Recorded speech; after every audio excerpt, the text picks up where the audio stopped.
Hello friends, मैं हिमांशु नंदवानी आपके लिए एक और वीडियो लेकर आ गया हूं इकोनॉमिक्स के ऊपर।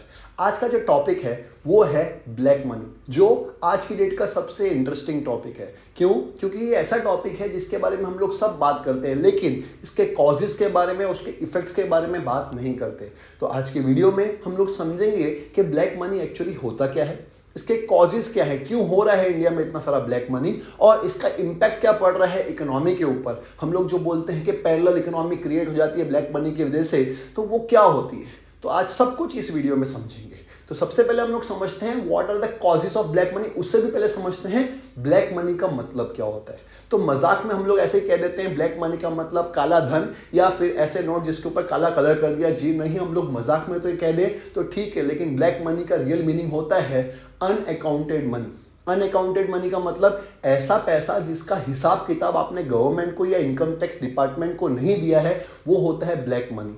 मतलब समझ लीजिए, एकदम कॉमन पैरेलल्स में समझे तो एक पर्सन है जिसके पास कैश में बहुत सारा पैसा आया और उसने अपनी बुक्स ऑफ अकाउंट्स में वो पैसा नहीं दिखाया और वो सारा का सारा पैसा खर्च कर लिया। खाली समझने के लिए हम लोग समझते हैं कि उसने सारे के सारे पैसे का वड़ा पाव खरीद लिया। फॉर एग्जाम्पल, आप एकदम समझ लीजिए, एकदम इजी समझ में, कि मेरे पास 1 लाख रुपए आया। क्या आया? 1 लाख रुपए आया और कैश में आया। मैंने मेहनत की और मेरे को रिवॉर्ड कैसे मिला? कैश में मिला। कितने रुपए मिले? 1 लाख रुपए मिले। और वो 1 लाख रुपए मैंने खर्च कर दिए किस में? अभी समझने के लिए समझ लेते कि मैंने वड़ा पाव खरीद लिए 1 लाख रुपए के, ठीक है, और वो वड़ा पाव खा गया, चाहे मैंने सबको बांट दिए, सेकेंडरी बात है।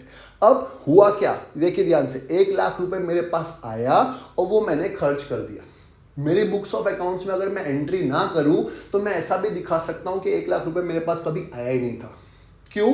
क्योंकि जब वो आया था उसका भी कोई ट्रेल नहीं है, और वो जो मैंने खर्चा किया 1 लाख रुपए के वड़ा पाव खरीद खरीद के सबको दे दिए या खुद खा लिए, क्या किया उसका फर्क नहीं पड़ता, तो उसका भी मेरे पास कोई पक्का बिल नहीं आया होगा। तो इसका मतलब 1 लाख रुपए मेरी बुक्स ऑफ अकाउंट्स में आया भी नहीं और मेरे 1 लाख रुपए मेरी बुक्स ऑफ अकाउंट से गया भी नहीं। लेकिन क्या ये सही हुआ? नहीं, ये बिल्कुल सही नहीं हुआ, क्योंकि 1 लाख रुपए की मेरी इनकम थी जो मैंने बुक्स ऑफ अकाउंट्स में दिखाई ही नहीं। तो वो 1 लाख रुपए के ऊपर समझ लीजिए, खाली एग्जाम्पल है, स्लैब रेट के ऊपर नहीं जा रहे हम लोग, समझ लीजिए 30% टैक्स लगना चाहिए था। वो 30% मतलब 30,000 रुपए गवर्नमेंट के पास जाने चाहिए थे, जो गए नहीं क्योंकि मैंने बुक्स ऑफ अकाउंट्स में दिखाया ही नहीं। तो वो जो 1 लाख रुपए क्रिएट हुआ वो ब्लैक मनी हो गया, क्योंकि वो मैंने अपनी बुक्स ऑफ अकाउंट्स में दिखाया ही नहीं। इसलिए आज के डेट में गवर्नमेंट बोलती है कि हर चीज का बिल लीजिए। दूसरा, हर चीज को जो पेमेंट कर रहे हैं वो कैसे करिए, या तो ऑनलाइन करिए, या बैंक के थ्रू करिए, या गूगल पे या पेटीएम से करिए, या किसी भी और ऑनलाइन मीडिया से करिए। क्यों? क्योंकि जब भी हम लोग बैंक के थ्रू या ऑनलाइन मीडिया के थ्रू पेमेंट करते हैं तो उसका अपने आप अकाउंट जनरेट हो जाता है, या अपने आप एंट्री जनरेट हो जाती है हमारी बुक्स ऑफ अकाउंट्स में। अब फॉर एग्जाम्पल, यही पेमेंट मैंने 1 लाख रुपए खर्चा किया होता और मैंने पेमेंट कैसे किया होता? ऑनलाइन मीडियम से, चाहे गूगल पे ही क्यों ना हो या पेटीएम ही क्यों ना हो, तो भी मेरे बैंक अकाउंट में वो एंट्री आ जाती है। तो वो ब्लैक मनी नहीं होता, क्योंकि वो मेरे चाहूँ या ना चाहूँ मेरे बुक्स ऑफ अकाउंट्स में अपने आप दिख जाता। तो ज़रूरी है कि ब्लैक मनी क्या है उसका मीनिंग समझे। वही 1 लाख रुपए सब कुछ सेम करता, लेकिन बुक्स ऑफ अकाउंट्स में मैं शो कर देता, तो वो ब्लैक मनी नहीं था। लेकिन जब मैंने सारा का सारा पैसा खर्च किया, कैसे? कैश में, और उसको बुक्स ऑफ अकाउंट्स में दिखाया ही नहीं, तो वो ब्लैक मनी है। अब आपके मन में आ सकता है, सर क्या हर एक कैश पेमेंट ब्लैक मनी होता है? जी नहीं। अगर मैं उसको अपनी बुक्स ऑफ अकाउंट्स में दिखा रहा हूँ, ये 1 लाख रुपए मेरे पास कैश में आया और मैंने अपनी बुक्स ऑफ अकाउंट्स में दिखाया कि मेरी सोर्स ऑफ इनकम कितनी 1 लाख रुपए है, कहाँ से आई वो मैं बता रहा हूँ, और वो सारे खर्चे भी मैं बता रहा हूँ, तो वो ब्लैक मनी नहीं है, क्योंकि मैंने उसको अकाउंट कर दिया है। तो ब्लैक मनी का मतलब होता है अनअकाउंटेड मनी। क्लियर है? तो मुझे उम्मीद है आपको मीनिंग तो समझ में आ गया होगा ब्लैक मनी क्या है और कहां कहां पे कैसे कैसे यूज होता है। ये हम लोग आगे वीडियो में समझेंगे, तो इस वीडियो को एंड तक जरूर देखिएगा। चलिए अब समझते हैं what are the causes of black money, कि क्यों आता है ब्लैक मनी, होता क्यों है। तो सबसे पहला कॉज जो है excessive and marginal tax rates. देखिए, एक्सेसिव टैक्स रेट इंडिया में, India is one of those country जिसमें दुनिया भर का टैक्स इकट्ठा किया जाता है। आप देखते होंगे बहुत सारी कंट्रीज में टैक्सेस ही नहीं होते, तो उनके जो लोग होते हैं वो कभी सोचेंगे ही नहीं कि हम लोग कभी टैक्स की चोरी करें। इंडिया में टैक्स की चोरी है इसलिए क्योंकि दुनिया भर का टैक्स इकट्ठा किया जा रहा है इंडिया से। तो इंडिया के लोगों से जब दुनिया भर का टैक्स इकट्ठा किया जा रहा है, लेकिन सर्विस के नाम पे लोगों को इतनी सर्विस नहीं दी जाती, तो लोगों को लगता है कि मैं क्यों इतना बड़ा टैक्स भरूं जब मुझे इतना सर्विस मिलती ही नहीं। फॉर एग्जाम्पल, खाली एक पर्सन की बात करते हैं कि एवरेज पर्सन जो वड़ा पाव बेचता है, हम लोग सिर्फ एग्जांपल ले रहे हैं, मैं ऐसा नहीं बता रहा, सिर्फ एग्जांपल ले रहा हूँ। वड़ा पाव बेचता है, वो समझ लीजिए 20 रुपये का वड़ा पाव बेचता है और उसको 10 रुपये का पर वड़ा पाव उसको फायदा होता है। सिंपल है। तो वो दिन में अगर 100 वड़ा पाव भी बेच लेता है तो 100 × 10 कितना हो गया, 1000 रुपये हो गया। मतलब 1000 रुपये वो दिन के कमा सकता है। और समझ लीजिए कि अगर वो 300 दिन काम करता है, कितने दिन काम करता है, 300 दिन, तो 300 × 1000 कितना हो गया, 3 लाख रुपए तो वो भी कमा लेता है। नेट प्रॉफिट की बात कर रहा हूं मैं। तो क्या वो टैक्स भरता होगा? ऑफकोर्स नहीं भरता होगा। उसको भी लगता होगा कि मैं इतना ही तो कमाता हूं, उसमें भी मैं गवर्नमेंट को टैक्स कैसे भर सकता हूं। सिंपल सी बात है। ये मैंने एकदम कंजर्वेटिव साइड की बात की है। मैंने ये नहीं बोला कि 100 वड़ा पाव बेचता होगा, ऑफकोर्स ज्यादा ही बेचता होगा। वो 200 वड़ा पाव बेचेगा तो सीधा 6 लाख रुपए हो जाएगी, तभी भी वो टैक्स नहीं भरता होगा। क्यों? क्योंकि इतना सारा टैक्स जो गवर्नमेंट इकट्ठा करती है वो परसेंटेज वाइज बहुत ज्यादा होता है। तो कोई भी एक इंसान ये सोचेगा कि क्यों मैं इतना दुनिया भर का टैक्स भरूं, जब मैं मेहनत कर रहा हूं तो वो मेहनत का रिवॉर्ड भी मुझे मिलना चाहिए, ना कि गवर्नमेंट को मिलना चाहिए, ना कि ऐसे लोगों को मिलना चाहिए जो मेहनत नहीं करते। ऐसी सोच सबके दिमाग में आती है। तो गवर्नमेंट को क्या करना चाहिए, मैं आपको वो भी समझा रहा हूं कि दुनिया भर का टैक्स इकट्ठा करने से अच्छा है कि टैक्स का रेट कम कर दे। अगर टैक्स का रेट कम कर देंगे, जरा सा टैक्स भरना होगा तो ज्यादा लोग टैक्स भरेंगे। ज्यादा लोग टैक्स भरेंगे तो प्रोपोर्शन ऑफ टैक्स ज्यादा, जो अमाउंट ऑफ टैक्स अपने आप ही बढ़ जाएगा, क्योंकि इंडिया की पॉपुलेशन बहुत ज्यादा है। लेकिन आज के लेटेस्ट सेंसस की बात करें तो सिर्फ 1%, 140 करोड़ की पॉपुलेशन, सिर्फ 1% लोग हैं जो एक्चुअली ईमानदारी से टैक्स भरते हैं। बाकी लोग टैक्स नहीं भरते ईमानदारी से, या भरते ही नहीं है। तो ये सबसे बड़ी प्रॉब्लम है कि दुनिया भर का टैक्स इकट्ठा करने से अच्छा है, इतने हाई परसेंटेज टैक्स लेने से अच्छा है कि प्रोपोर्शन ऑफ टैक्स कम कर दो, परसेंटेज ऑफ टैक्स कम कर दीजिए। अपने आप जब टैक्स कम होगा तो लोग चोरी करेंगे ही नहीं।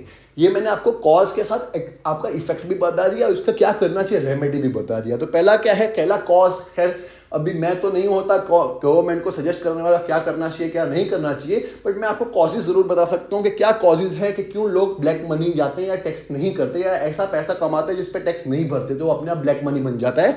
तो क्योंकि टैक्स रेट ही बहुत ज्यादा है। दूसरा, कंट्रोल एंड रेगुलेशन।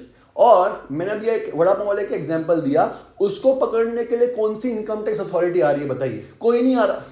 प्रॉब्लम यही है, there is no control and regulation. कोई कंट्रोल ही नहीं, कोई रेगुलेशन नहीं, कि रूल्स एंड रेगुलेशन इतने स्ट्रिक्ट है ही नहीं इंडिया में कि कोई टैक्स की चोरी करे तो उसको पकड़ा जाएगा रैंडमली। हमारे पास इतनी बड़ी अथॉरिटी ही नहीं है कि 140 करोड़ के लोगों के ऊपर गवर्न कर सकें, जो आज के में रोज का रोज सुधर रही है।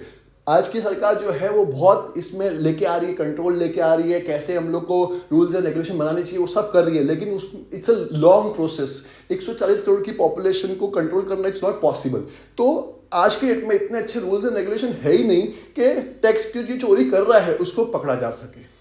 सिंपल, क्योंकि इतनी सारी अथॉरिटी नहीं है, इनकम टैक्स डिपार्टमेंट में इतने लोग ही नहीं है, अगर है भी तो इतनी ईमानदारी से काम नहीं करते कि वो ईमानदारी से काम करके पकड़ सके ऐसे लोगों को जो टैक्स की चोरी कर रहे हैं। अब विजय माल्या सर की बात कर ले, सर तो ठीक है, विजय माल्या की बात कर ले, नीरव गांधी की बात कर ले, बहुत सारे लोगों की बात कर सकते हैं।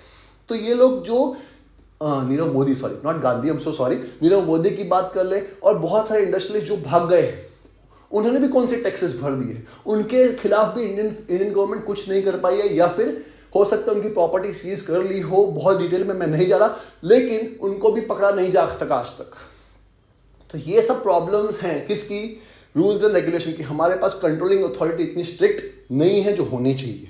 तीसरा, डोनेशन टू पॉलिटिकल पार्टी। सबसे बड़ा लूप होल गवर्नमेंट के अंदर खुद के ही है। देखिए ऐसा है, अगर आप देखते होगे तो दुनिया भर की रैलीज निकलती है, आपको पता होगा इलेक्शन के टाइम पे, चाहे कोई भी गवर्नमेंट हो, चाहे बीजेपी हो, चाहे कांग्रेस हो, चाहे कोई भी गवर्नमेंट हो, दुनिया भर की रैली निकलती है। आपको क्या लगता है कि उनको जो लोग आते हैं रैली के अंदर, तो क्या सबके सब उनके फैंस होते हैं इसलिए आते हैं? एक दो पॉलिटिशियन को छोड़ दो, बाकी सारे फैंस नहीं होते हैं, उनको गांव से उठा के पैसे दे के लाया जाता है।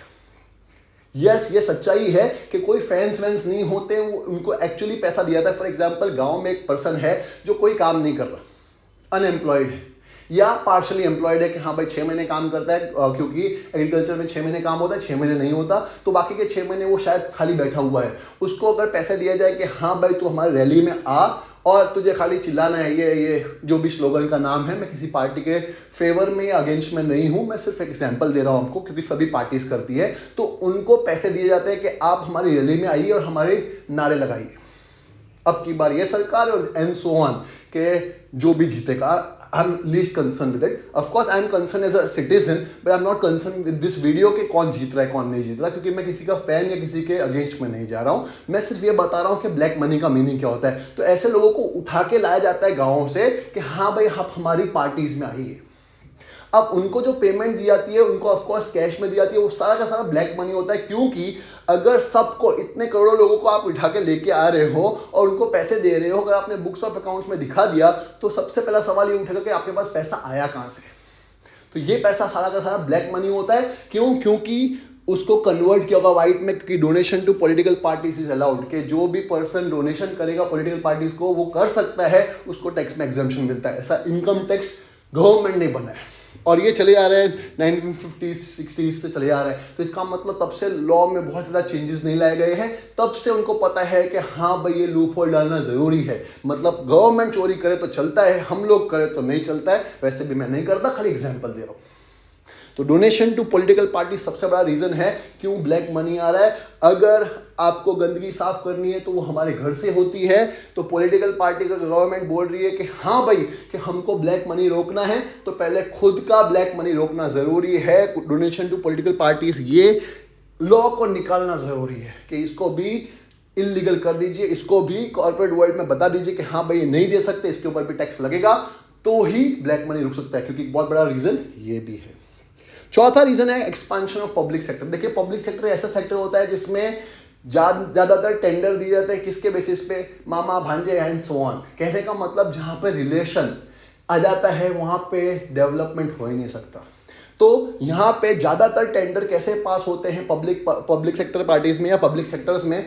वहाँ पे आता है कोई भी लीगल टेंडर नहीं होता, ये सिर्फ और सिर्फ उसको टेंडर ऑन फॉर्मेलिटी होता है। लेकिन कॉन्ट्रैक्ट किसको दिया जाता है? जो सबसे ज़्यादा पैसा दिया जाएगा, मतलब जो सबसे ज़्यादा ब्राइब देगा उसको टेंडर दे दिया जाएगा।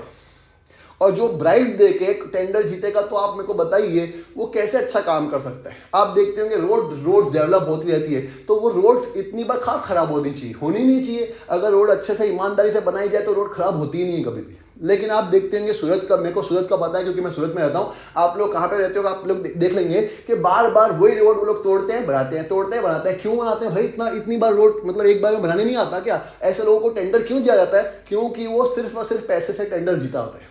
उसको बार बार रोड बनाने के पैसे मिलते हैं गवर्नमेंट से। तो ये सब पब्लिक सेक्टर के प्रॉब्लम है कि पब्लिक सेक्टर में एक्सपांशन ज़्यादा हो रहा है तो प्राइवेट सेक्टर उसमें आ नहीं पा रहा। प्राइवेट सेक्टर आता नहीं है तो वहाँ पे कंपटीशन होता नहीं है और ब्राइब ज़्यादा होती है। जहाँ पे ब्राइब होती है वहाँ पे ब्लैक मनी ही होता है। तो वो सबसे बड़ी प्रॉब्लम है। पब्लिक सेक्टर एक्सपांड हो रहा है, इसका कॉज क्या है, इसका इफेक्ट क्या है कि इससे और खाली महंगाई बढ़ रही है। इसकी रेमेडी क्या है कि प्राइवेट सेक्टर को कॉन्ट्रैक्ट देने चाहिए, क्योंकि वहाँ पे बिल्कुल भी पॉलिटिक्स नहीं होती, वहाँ पे बिल्कुल भी ब्लैक मनी या फिर ब्राइब नहीं होती, वहाँ पे काम होगा। तो अगर गवर्नमेंट चाहेगी कि हाँ भाई सब कुछ अच्छे से काम हो तो पब्लिक सेक्टर में अच्छे से काम होना चाहिए। अगर नहीं कर रहे हैं, यहाँ पे ब्राइब हो रही है, तो उनको हटा के प्राइवेट सेक्टर को लाना ज़रूरी है। Absence of tax on agriculture income सबसे बड़ा रीज़न भी एक और भी है कि मेरे जैसे लोग जो पूरा दिन गला फाड़ के पढ़ा रहे हैं वो टैक्स भरते हैं, लेकिन एक किसान टैक्स नहीं भरता है या कम भरता है। मेरे को बिल्कुल भी प्रॉब्लम नहीं किसान भाइयों से जो टैक्स नहीं भरते हैं, कम भरते हैं। क्यों? क्योंकि उनकी गलती नहीं, गवर्नमेंट के लॉ से है। तो और इसका ये मतलब नहीं कि हम मेहनत नहीं कर रहे। देखिए वो भी मेहनत करते हैं, हम भी मेहनत करते हैं। अगर मैं मेहनत कर रहा हूँ, एक इंडस्ट्रियलिस्ट मेहनत कर रहा है, एक जो भी सर्विस सेक्टर में काम कर रहा है वो मेहनत कर रहा है, तो वो भी ये एक्सपेक्ट करेगा कि मैं अगर टैक्स भरता हूँ तो हमारे किसान भाई भी टैक्स भरे, और जितना मैं भरता हूँ उतना ही वो भरे, वो कम क्यों भरे। हमारे मन में ऐसा आ सकता है। मेरे मन में पर्सनली नहीं आता, पर मैं एग्जांपल दे रहा हूँ कि किसी के मन में भी आ सकता है कि अगर हम लोग मेहनत कर रहे हैं, हम टैक्स भर रहे हैं, तो किसान के लिए एक एक्स्ट्रा सब्सिडी क्यों, कि क्यों वो लोग टैक्स नहीं भरे या कम भरे as compare to any other sector. तो वो सबसे बड़ी प्रॉब्लम है कि मन में आ जाता है ये तो भेदभाव है, इनको टैक्स से माफ किए तो हम लोग भी टैक्स नहीं भरेंगे, या फिर पूरा नहीं भरेंगे, या ईमानदारी से नहीं भरेंगे। तो हमारे मन में भी आ सकते हैं। सबसे बड़ा कॉज ये है कि सब सेक्टर्स के लिए अलग अलग टैक्स है, स्पेशली एग्रीकल्चर के लिए बहुत ज़्यादा टैक्स में रिलीफ दिया गया बाकी सब सेक्टर्स के मुकाबले। तो ये भी एक बहुत बड़ा कॉज है ब्लैक मनी का। क्लियर है। और लास्ट में मॉरल डिग्रेडेशन, इसका कोई इलाज ही नहीं है। हम लोग एथिक्स आज के डेट में सबके खत्म हो चुके हैं। मॉरली देखिए, यही एक ऐसी चीज़ है जिसका कोई इलाज नहीं। मॉरल डिग्रेड हो चुके हैं। हम लोग को लगता है कि क्यों भरे टैक्स, और इसका कहीं ना कहीं रीज़न गवर्नमेंट है कि गवर्नमेंट उतना हमारे ऊपर खर्च करती नहीं है, हमारे देश के लोगों के लिए खर्च करती ही नहीं है, या हमारे देश के लोगों को इतनी सर्विस मिलती ही नहीं है कि हमको ऐसा लगे कि हम लोग टैक्स भर के हमको। देखिए ऐसा है, रतन टाटा का नाम सबने सुना होगा। वो बहुत बड़े बिजनेसमैन होने के साथ साथ फिलेंथ्रोपिस्ट भी है। वो ईमानदारी से टैक्सेस भरते भी हैं जितना मेरे को पता है, और बहुत सारा डोनेशन भी करते हैं। ऐसे लोग हैं जो कभी ये नहीं सोचते कि हाँ भाई कि देश ने हमारे लिए क्या किया, वो ऐसे ही सोचते हैं कि हमने देश के लिए क्या किया, और बहुत कंट्रीब्यूट करते हैं। ऐसे बहुत सारे लोग होंगे, Ratan Tata is one of them. But सिर्फ और सिर्फ ऐसे लोगों की तादाद सिर्फ 0.01% ही होगी। बाकी सारे परसेंट ऐसे ही लोग ऐसे ही सोचते हैं कि मैं क्यों भरूं टैक्स, मैं टैक्स भर के क्या कर लूंगा, या गवर्नमेंट ने मिलकर ऐसा क्या कर दिया कि मैं टैक्स भरूं। तो ये दिक्कतें हैं कि लोग टैक्स भरना ही भूल गए हैं, या बोलते हैं कि नहीं भरना है टैक्स, हमारे लिए टैक्स बना ही नहीं है, या गवर्नमेंट हमारे लिए ऐसा कुछ नहीं करती जो हमको टैक्स भरना चाहिए। तो ये सारे रीजंस हैं, कॉजेस हैं कि क्यों ब्लैक मनी एग्जिस्ट करता है इंडिया में। हम लोग नेक्स्ट वीडियो में समझेंगे इफेक्ट क्या होता है ब्लैक मनी के। हमने ये तो समझ लिया कि ब्लैक मनी क्या होता है, इसके कॉजेस क्या होते हैं, लेकिन इसका इंपैक्ट क्या पड़ता है, एक पैरेलल इकोनॉमी क्रिएट हो जाती है। तो नेक्स्ट वीडियो में हम लोग ये समझेंगे कि इंपैक्ट क्या पड़ रहा है ब्लैक मनी का। समझ रहे हैं? आपको समझ में आएगा कि आपको आंसर्स में लिखना कैसे है, क्यों वर्ड टू वर्ड आपको पढ़ने की जरूरत नहीं है। ब्लैक मनी क्या होता है, मीनिंग समझ लिया, कैसे लिखना है वो मैंने आपको समझाया इस वीडियो में। अगर आपको लगता है कि मेरी वीडियो आपके हेल्पफुल है तो प्लीज मेरे वीडियोस को शेयर जरूर करिएगा अपने फ्रेंड्स के साथ, ताकि वो लोग भी लिख पाए, वो लोग भी समझ पाए ब्लैक मनी होता क्या है और उसके कॉजेस क्या है। मिलते हैं नेक्स्ट वीडियो में, बाय।